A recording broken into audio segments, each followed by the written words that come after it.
I'm here to tell you that mechanical keyboards are horrible and definitely not worth their price. I'm just kidding, they're actually the greatest thing in the world. Once again, I'm actually kidding. Well, the truth is that they can be really great, but it depends on your needs and your budget. In this video, you'll find out if a mechanical keyboard is right for you.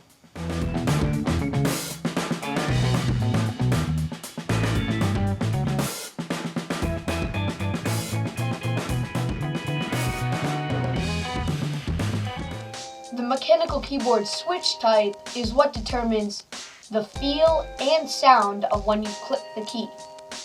Cheap standard membrane keyboards don't even use a key switch. In fact, it's just a bump that doesn't even press down, even though you still feel the key pressed down. This is usually not as satisfying, unlike a mechanical keyboard switch.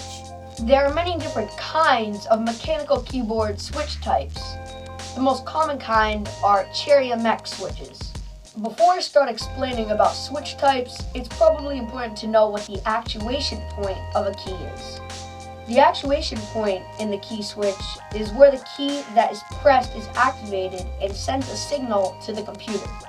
Probably the most common and reliable switch type are Cherry MX switches. Many Cherry MX switch types, like the blue and brown switches, are tactile. And this basically means that you could feel a bump when you click the key, which can be satisfying for some users. I really suggest that you visit your local Best Buy to try out different keyboards that have different switch types. Cherry MX blue switches are a type of tactile switch, and they're clicky unlike the brown types of switches, and it means it makes a sound kind of like that, because I have Cherry MX blue switches on this keyboard. And that clicky sound can actually really be satisfying for users that are on for long periods of time. And they require a good amount of force to actuate, but not too much at 50 grams. And they're normally better for typers because you have to be deliberate when you're typing, and you can't like hover over a key and double click it without letting the key all the way back up. Cherry MX brown switches are similar to the blues. Like, they're tactile and you can feel the actuation point, which is satisfying, except they're not really clicky, but you can still hear a sound. It's just a bit different, and it requires a little bit less force to actuate it at 45 grams, and they often feel softer than other switch types. Cherry MX green switches are very similar to the blues because they make a clicky sound and you have to be deliberate when you're typing with them. But they're very, very stiff, requiring 80 grams of force to actuate. And they're unpopular, but they're becoming more popular than they used to be. So if you're a little bit confused of what tactile means, I can kind of explain it, because it basically means that you can either press the key a little bit down or all the way down. So you can press it like this much or all the way down, so you can like bottom out on it. Besides the tactile switches, there are the linear switches, which mean you can kind of float on a key and the computer will just continue to actuate that letter or symbol. And double tapping is very easy with this keyboard. And they're better for gaming, unlike the typing, because when you're typing you might accidentally press two keys at once. But honestly, a lot of it is really up to opinion. So you can that's why I told you to go to a Best Buy to try out all the switch types to see which one you like the best. The keyboard I have here, which is the Rosewill Helios RK9200 keyboard, is actually a Cherry MX blue switch, so it's tactile, not linear. One type of linear switch is the Cherry MX red switch, which is very common and it's soft, so double tapping is very easy for gamers. And it's kind of mushy with no tactile bump, and it's not that good for heavy typers. Cherry MX black switches, another type of linear switch, are very similar to reds, but they require more actuation force at 60 grams, which makes them more stiff. If you are into the audible feedback of the keys or the sound that makes when you click the key, I'll just play one more test of each different key switch and their sounds side to side.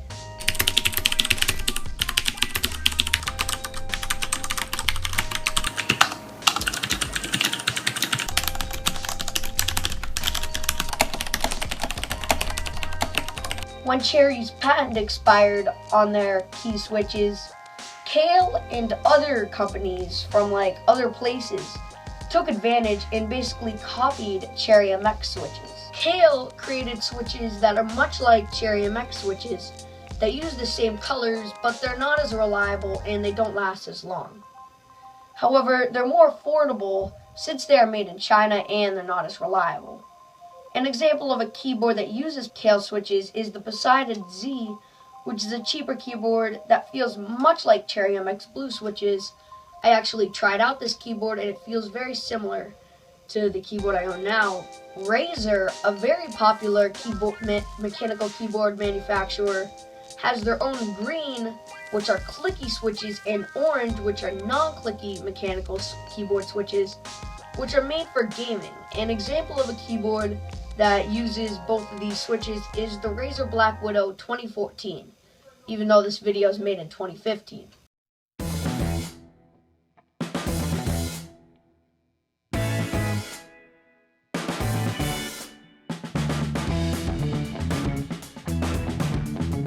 Backlighting is a great feature on many mechanical keyboards, which causes the keys to light up. There's basically a little LED behind the keys, and they cause each key to individually light up. Some mechanical keyboards have one light or a few zones behind their keyboards that light up the keys, except nowadays most of them just have an individual LED behind every key. Most mechanical keyboards nowadays are backlit, and they're great for gaming in the dark as well as typing because it's easy to miss a key, especially as a programmer that I do. I often use some weird symbols that I haven't memorized, so I often need to look down, and it's just really helpful. And it helps the aesthetics of the keyboard, and it's really just fun to look at. And it's great if you like to play games or type in the dark, like I already said, as it can get very annoying. And some keyboards illuminate only the WASD and arrow keys for gaming, and some have options to illuminate the WASD and arrow keys different colors. And I'll show you an example of that. And keep in mind that some backlighting effects do need software to configure. Therefore, they often require a Windows system to run the software. However, most mechanical keyboards, like this one, don't require software, and those that do are often compatible with Macs, like I have. And honestly, the keyboards that can have some really good backlighting features.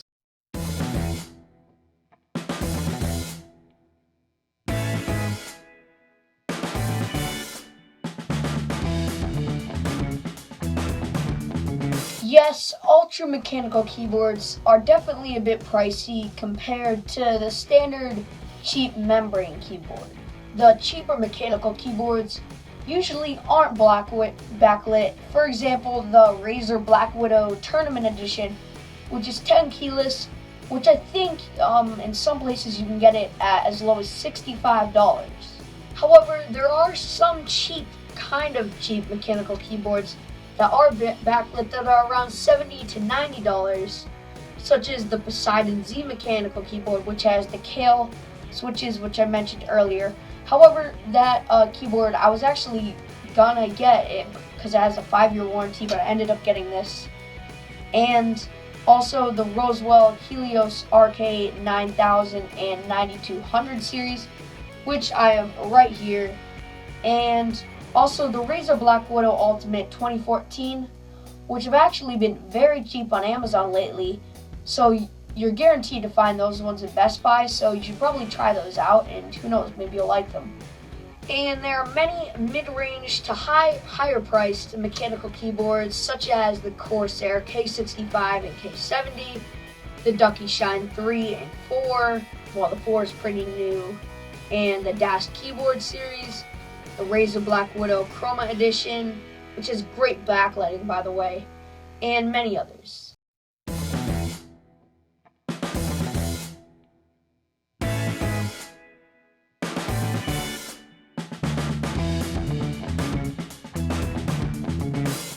Membrane keyboards are the standard type of keyboard that is found in most places when you go to buy a regular keyboard.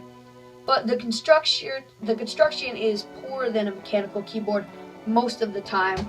So like, see, I can really flex this. It's not really that strong. And especially this is a wireless one, so, and well, look, I'm like putting force, I can't even do anything to it. It's just really strong. And most of them are non-backlit, which means they don't have these cool backlighting features, but some of them have some backlight features, like they'll like illuminate white little features, but none of them have like really cool, backlighting features. And like I was just about to say, the mechanical keyboards often have more extreme backlighting, rainbow colored features like the Razer Black Widow Chroma and the Corsair keyboards. And they're definitely, however, much cheaper than a mechanical keyboard. This is a wireless one that I originally got to work with my iPad I have here, and I think this was about $30, and you can get many good ones for $40. However, the Apple keyboards, if you're wondering, can actually range from $60 to $70. Most importantly, however, the switch type has much less quality than a mechanical keyboard, and they're not as satisfying, and they don't have a click, and they're not as great for gamers usually. And honestly, like, it's not a switch. I don't even know why I said a switch. It's more like a bump.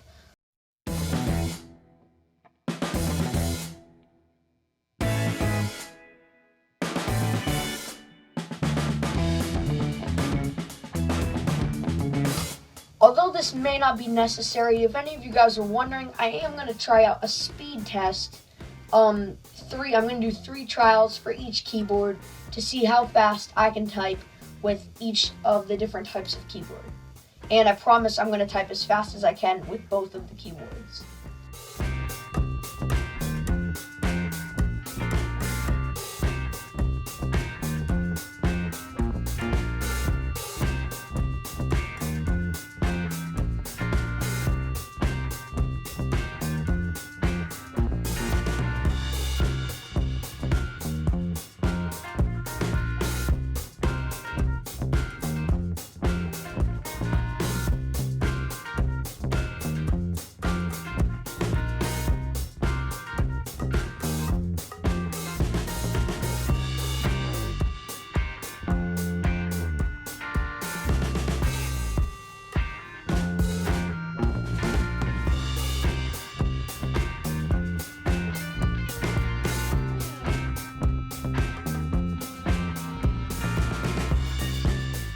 As you can see with that speed test, there wasn't much of a difference between the membrane and mechanical keyboard. However, I did end up typing a bit faster with the mechanical. Who knows, maybe you actually might type faster with a membrane keyboard. I mean, maybe you won't even need to type fast anyways if you're a gamer, but I'm not. I usually do more typing and editing and stuff like that. However, I would say in most cases, at least with Cherry MX blue and brown switches, that usually users will usually type faster with a mechanical keyboard than a membrane keyboard, but not much faster.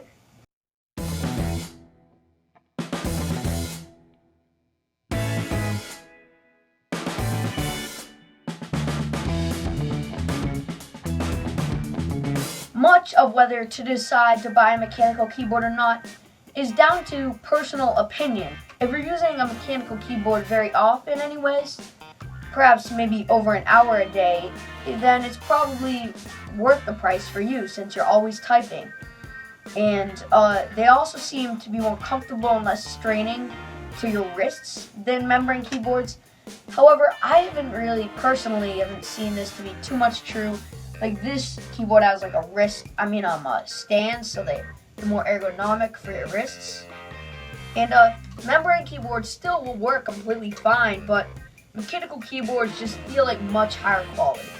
If you're on a budget, well, not really a budget, but just more, you want to get a lower priced mechanical keyboard, then I would suggest getting the Rosewill Helios Arcane 9200 or 9000 because they're very similar. Like I have, and it has Cherry MX switches, which are very reliable, in as backlighting, and it can be picked up from only around $75 to $90 now, and it might get cheaper in the future, who knows. I'm Ethan, and thanks for watching this video, and I hope you learned something about mechanical keyboards, and you're on your path to finding out whether you should buy a mechanical keyboard and which one you should buy if you will.